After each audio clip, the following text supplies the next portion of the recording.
Jawa Tengah, tanggal dan bulan di tahun 1891.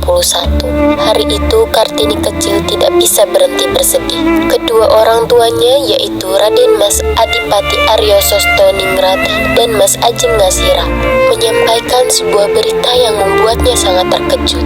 Sudah waktunya baginya untuk dipingit seperti gadis pribumi lainnya yang berhenti bersekolah dan bersembunyi di balik tembok tinggi. Pak, Bu, Trin ingin melanjutkan sekolah. Trin ingin menjadi gadis pribumi yang cerdas, memiliki cita-cita, membuat dunia ini terang. Trin tidak mau dipingit, Pak. Bu. Tidak, Trinil. Bapak tidak bisa menuruti permintaanmu. Ini adalah tradisi, adat istiadat sejak dulu. Perempuan tidak harus bersekolah tinggi, nak. Sudah saatnya untuk mau dipingit, mempelajari segala hal yang harus dikuasai seorang perempuan, kemudian menikah dengan orang yang tepat. Pak, tidak bisakah sesekali tradisi ini tidak dilaksanakan? Trinil, Bapak adalah bupati, pemimpin rakyat Jepara. Tidak seharusnya Bapak menghancurkan tradisi kita sendiri.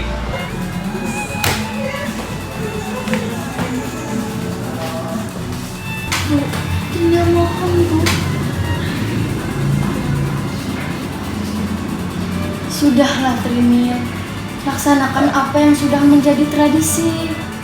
Kelak kau akan mengerti mengapa semua ini dilakukan.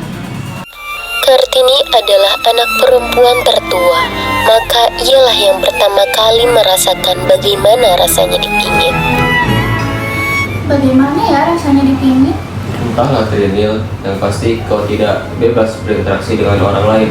Kau akan dikawal kemanapun kau pergi. Tapi aku nggak mau dipingit. Aku mau bersekolah. Tenanglah Trinil, ini sudah menjadi adat dan kau tidak bisa menghancurkannya. Kami akan meminjamkan kau buku agar kau bisa tetap belajar. Aku akan menjadi guru bahasa Belandamu dan menggantikan guru lamamu. Terima kasih semuanya, aku sangat menyayangkan. Perasaanku sekarang sedang kacau, semuanya terasa seperti di penjara. Bersabarlah adikku, kamu pasti bisa melalui semua ini. Kau perempuan tangguh, kami yakin. Ya itu pasti. Sebenarnya apa itu dipingit? Entahlah, ibu bilang aku tidak akan sebebas dulu lagi. Kemanapun aku pergi pasti akan dikawal. Sebenarnya aku tidak masalah dengan semua ini. Aku hanya ingin bersekolah. Aku, Rukmini, dan Kardina masih bersekolah. Kapan kami akan dipingit? Saat umur kita 12 tahun semantri, ya kan Trinil? Kartini sedang duduk di salah satu bangku yang terletak di halaman belakang rumahnya. Tiba-tiba dua gadis berwajah Eropa terlihat berjalan dari kejauhan. Stella, Rosa. Kartini, bagaimana kabarmu? Secara fisik aku memang baik-baik saja, tetapi aku tidak bisa memungkiri batinku terasa perih. Kalian tahu kan, aku tidak bisa berdiam diri di rumah. Aku mengerti Kartini, kami sangat merindukanmu. Tidak ada gadis pribumi lain yang cerdas dan ceria seperti ini. Kelas terasa sangat sepi sekali. Mari duduk. Aku juga sangat merindukan kalian, tetapi tradisi ini membuatku tidak bisa melakukan apapun yang aku mau. Aku tak mengerti dengan tradisi itu. Mengapa perempuan tak boleh bersekolah? Aku juga berpikir seperti itu. Kalau kau tak sekolah, apa yang kau lakukan Kartini? Aku hanya melakukan selayaknya apa yang dilakukan pribumi lainnya. Kemudian aku akan menikah. Itu yang dikatakan ibuku. Kau harus bersabar. Kalau kau membutuhkan bantuan kami akan selalu ada untukmu. Terima kasih Stella. Rosa. Kartini, ini ada beberapa buku untukmu. Di antaranya buku berbahasa Belanda. Kau bisa mempelajari dari buku-buku ini. Sungguh aku tidak bisa mengatakan apa lagi. Tak apa Kartini, kami berjanji kami akan mengunjungimu lagi dengan Ani dan Mama. Kami akan membantumu melewati masa-masa sedih. Hari-harinya pun diisi dengan semua hal yang katanya harus bisa dilakukan oleh wanita sejati, ditambah dengan belajar bahasa Belanda melalui buku-buku yang dipinjamkan oleh sahabat-sahabatnya dan kakaknya, Raden Mas Busono.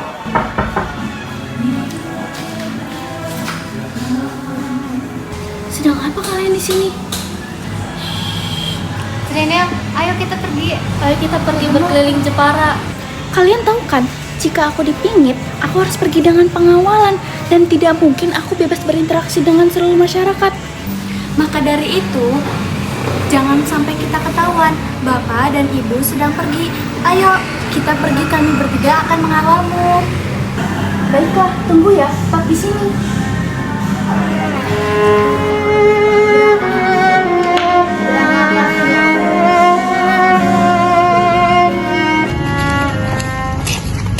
Ada apa, Trinil? Ayo kita hampiri manta-manta itu. Apa yang mengganggu pikiranmu, Kartini? Ada yang harus aku tanyakan. Lagi pula tidak apa jika aku berbicara dengan pribumi lainnya.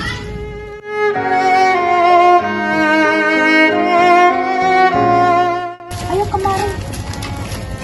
Hati-hati.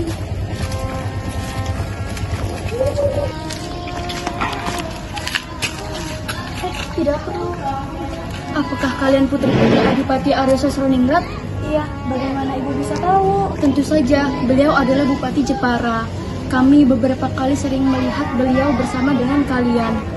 Mengapa kalian pergi tanpa pengawalan? Apakah kalian tidak dipingit? Bu, bolehkah saya bertanya? Tentu boleh. Apakah dipingit adalah hal yang wajib bagi pribumi lainnya? Tentu saja, ini adalah adat tradisi sejak zaman nenek moyang kita. Lagi pula, dipingit membuat kita bisa menjaga diri dari laki-laki yang bukan mahram hingga kita menikah. Lalu, apakah ibu bersekolah? Kami hanya rakyat biasa. Sejak kecil, kami tidak bersekolah. Yang hanya bersekolah adalah rakyat Belanda dan kaum pribumi. Selain itu, tidak bersekolah, terkecuali laki-laki. Lagi pula, bukannya wanita tidak perlu bersekolah.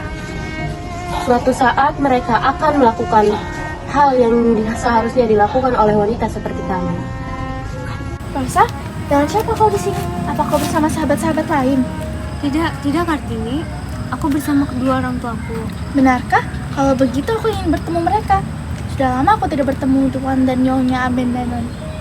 Sebentar Kartini, ada yang harus aku bicarakan denganmu. Apa maksudmu? Aku ingin melanjutkan sekolahku di Belanda.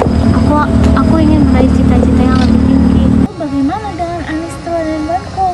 Mereka juga pergi. Kami akan berangkat. Sebenarnya kami ingin mengajakmu ke Belanda. Kami ingin kau melanjutkan sekolah, tapi kami sadar bahwa kau tidak dapat diizinkan untuk pergi. Aku tidak tahu harus berbuat bagaimana jika berpisah dengan kalian. Kita masih bisa berbalas surat. Yakinlah bahwa aku, Ani, dan Vanpa akan selalu membalas surat untukmu. Aku akan menceritakan keadaan di luar sana. Hari-hari dilewati oleh Kartini dengan lebih bersemangat. Ia selalu berkirim surat dengan sahabat-sahabatnya termasuk Tuan dan Nyonya Abendanon. Ada banyak hal yang diceritakan oleh sahabat-sahabatnya, termasuk melanjutkan pendidikan melalui beasiswa kedokteran di Belanda untuk Kartini. Bu, bagaimana pendapat ibu mengenai beasiswa kedokteran yang Trinil dapat? Trinil, untuk apa kau melanjutkan sekolah? Ibu tahu, sekolah adalah keinginanmu, ditambah melalui beasiswa, yang artinya ibu dan bapak tidak menanggung biaya. Tetapi kau perempuan, Trinil, kau sudah dewasa. Apa maksud ibu? Trinil, kau adalah wanita, umurmu sudah cukup. Bahkan biasanya tidak ada umur 24 tahun yang belum menikah. Menikah? Bu, ibu kan tahu, Trinil ini mempunyai cita-cita untuk membuat kaum perempuan berpendidikan, untuk membuat kaum pribumi menganyam pendidikan. Jika Trinil menikah, mimpi Trinil tidak akan terwujud. Lagi pula pernikahan itu akan menghancurkan segalanya, Bu. Tentu, apabila kau menikah, kau akan berhenti dipingit, anakku. Karena sesungguhnya pingitan itu untuk melindungimu, untuk melindungi kaum perempuan. Dan kau harus tahu, sudah ada seseorang yang ingin menikahimu. Siapa lelaki tersebut, Ibu? Dia adalah Raden Mas Adipati Arya Silidoyo Dingrat, Bupati Rembang. Dia memang pernah menikah 3 kali. Namun, Ibu yakin dia adalah orang yang tepat untukmu. Trinil ingin menemuinya terlebih dahulu, Bu. Ada beberapa hal yang harus Trinil pertimbangkan. Baik. Kartini, kedua orang tuanya Kartina Panji dan Busono, berdiri di ambang pintu menunggu kehadiran sosok yang sudah ditunggu-tunggu.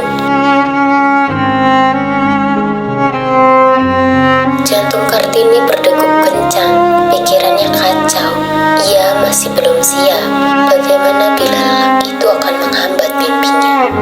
Tentunya keluarga Adipati Sosroningrat sudah mengetahui maksud kedatangan saya ini untuk menemui Trinil kecil. Ya. Mohon maaf sebelumnya, Adipati Arya Singgih. Semuanya kami serahkan pada Kartini. Bagaimana jawabannya? Kami membiarkan ia mengambil keputusannya sendiri. Lalu bagaimana dengan jawaban Kartini sendiri? Bapak, Ibu, boleh Trinil berbicara berdua saja dengan Raden Mas Adipati Arya Singgih Joyo Adiningrat? Baiklah.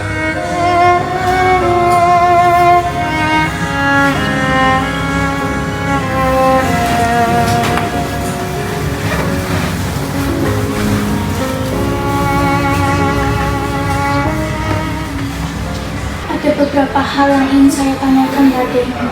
Tentu, apa saja itu Kartini? Saya ingin membangun sekolah bagi kaum pribumi, khususnya perempuan. Setidaknya mereka tidak berada di dalam keterbelakangan. Saya ingin wanita disamaratakan dengan laki-laki. Saya ingin wanita tidak lagi ditindas dan menjadi kaum yang lemah. Bagaimana dengan pendapat Adipati sendiri? Tentu, pendapat itu sangat mulia. Saya sudah memikirkan hal itu sebelumnya. Namun ada beberapa hal dan pertimbangan yang membuat saya belum melakukannya. Jika Kartini ingin melakukannya, lakukan saja. Saya siap mendukung apapun itu.